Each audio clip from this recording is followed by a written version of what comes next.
Hello बच्चों, let's read the question. The question says read the given statements and select the correct option. हमें statements पढ़ने और बताना है कि correct करना है correct option को.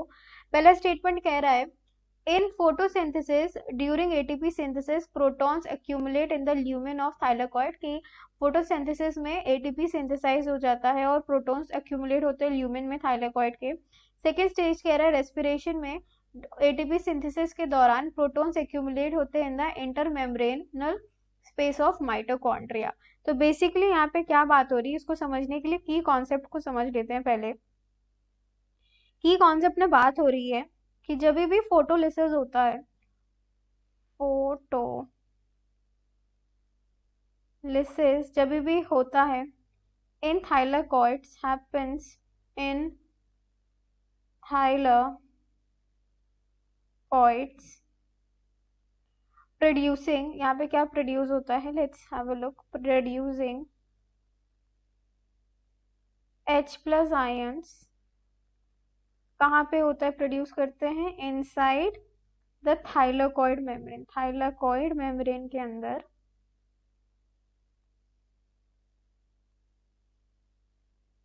एक ग्रेडियंट होता है. There is a gradient of hydrogen ion form करता है, will form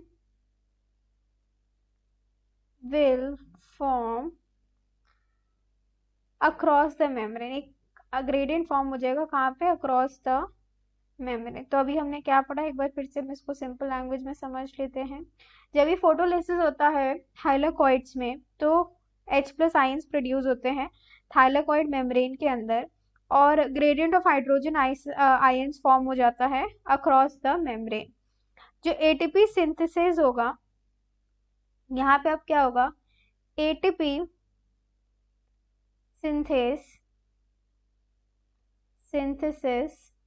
सिंथेसिस होगा and it will take the advantage, इसका फायदा उठाएगा ऑफ दिस ग्रेडियंट. कैसे, क्योंकि ये अलाउ कर देगा हाइड्रोजन को, because it will allow hydrogen ions to leak out the membrane. Hydrogen ions leak out हो जाएंगे मेम्ब्रेन से, capturing their energy of the membrane. And क्या करेगा, ये कैप्चर करेगा एनर्जी को और साथ ही में क्या करेगा, photophosphorylating ADP into ATP. Photophosphorylate कर देगा ये, sorry phosphorylating ATP into ATP while another statement is correct for. तो ये वाला जो हमारा दूसरा स्टेटमेंट है वो माइटोकॉन्ड्रिया के लिए क्या हो गया, वो सही हो जाएगा. अगर हम देख रहे हैं तो यहाँ पे जो भी हमारे स्टेटमेंट्स है दोनों ही करेक्ट है. जिस भी ऑप्शन में दिया होगा बोथ आर करेक्ट, वो गलत सही होगा. पहले में कह रहा है कि एक सही है दूसरा फॉल्स है, दूसरे में कह रहा है पहला गलत है तो दूसरा ट्रू है, तीसरे में कह रहा है दोनों ट्रू हैं और लास्ट में कह रहा है कि दोनों फॉल्स हैं. तो हमारा ए, बी और डी कैंसिल हो जाएगा. The final answer is option number C, both 1 and 2 are true. So I hope you have understood the solution. Best of luck. Thank you.